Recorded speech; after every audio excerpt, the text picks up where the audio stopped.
find yourself. There you are. You are a beast.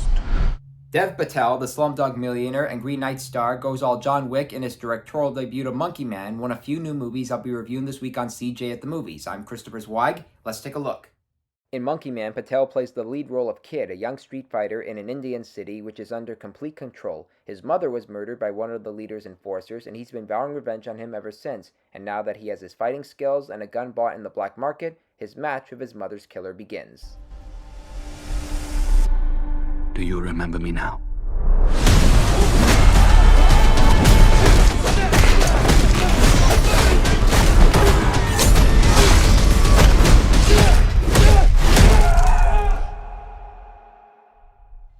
The story is challenging and certain fight scenes can be a bit much for the mind to process, but it's all part of the fun and execution. And plus, this kid needs some words of wisdom in order to set things right and to prevent himself from losing the very core of his being.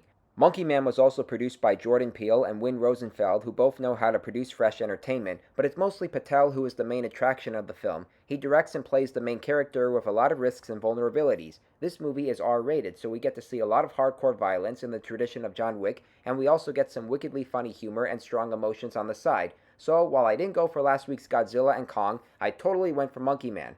Our next movie is Asphalt City, a drama starring Sheridan as a rookie New York City paramedic and medical student who is assigned to the night shift with a more experienced partner played by Penn. They deal with crazy people, injured people, and how they both handle them is beyond me, considering that I'm a film critic, not a paramedic.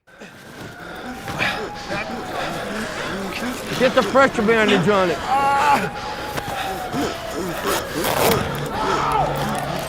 Stay with me, buddy. Stay with me. This time I have to do something that's going to hurt you a little bit, but it's going to get you home. Okay, hang in. Okay. All right. They both have troubles on the side, like how the young man deals with a jerky paramedic played by Michael Pitt, and how the old man has to make a decision regarding an HIV-positive woman delivering a baby in her bed. Took some heroin for the pain. How's the baby? Asphalt City is an uneven but gritty film that refuses to take the easy way out and has two main characters who seem to connect on the job in their own wisecracking ways but have troubles of their own. Sheridan and Penn both deliver such likable performances under the direction of Jean Stephanie Suave, but it's mostly the Sheridan character who struggles to grasp with his reality regarding life and death and how such traumatic moments can threaten his well-being. So check it out. Okay, I have two traditionally animated movies regarding culture and mother-daughter relationships, the Casagrandes Movie and Chicken for Linda. In the Casagrandes Movie, which is taken from the Loud House spin-off series on Nickelodeon, the main heroine of the show, Ronnie Ann, is spending her 12th birthday in Mexico while accidentally unleashing a demigod. I might want to do my own thing at some point. Whoa. Mom, listen, there was an earthquake and a million moths flew out of the ground. It was the freakiest thing. And Chicken for Linda is a French hand-painted film where everyone is painted a different color. The orange mother must make up for wrongfully punishing her yellow daughter Linda by preparing a chicken dinner. Two problems: she doesn't know how to cook, and a strike forces them on a wild goose or chicken chase. Vous avez bien des poulets? Ouais. C'est possible de vous en acheter un? Madame! Allez, fonce! Mais qu'est-ce que vous attendez? Allez-y! While they both have their flaws in terms of their screenplays, the Casagrandes Movie and Chicken for Linda have the right amount of exuberance and colors to keep animation fans at bay, and they represent their own themes with the right targets. So while the kids can enjoy the Casagrandes Movie on Netflix, older audiences and artisan fans can check out Chicken for Linda in select theaters. And next up is Steve Martin, a two-part Apple TV Plus documentary on the comedian and actor whose credits include The Jerk, Father of the Bride, and Only Murders in the Building. This is a love letter to the actor and is especially entertaining in its aspects on humor and heart. Steve Martin has had his years as a magician and stand-up comic, but he's also had his years of cynicism, loneliness, career struggles, all spoken through his perspective. It was unique, it was chancy. I always thought of him as the door out of the 60s. You could be silly again. All comedy was political, and I felt that it was time to change that.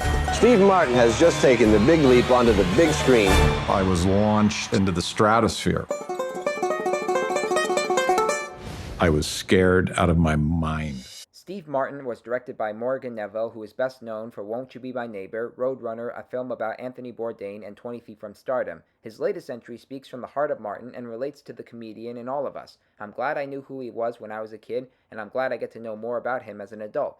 This is a documentary for anyone who gets or doesn't get his humor, because it works on both sides of the equation. And to quote Martin, well, excuse me. And our last movie is The Beast, a French drama with Léa Seydoux and George MacKay playing characters in past lives. The movie begins in the future, the year 2044, when gas masks must be worn outdoors, and there is a procedure which will allow people to see their past lives and erase memories of them. We, the audience, travel to Paris 1910 when Seydoux plays a dollmaker's wife and MacKay plays a young Englishman who fancies her. J'ai peur de ne plus pouvoir ressentir.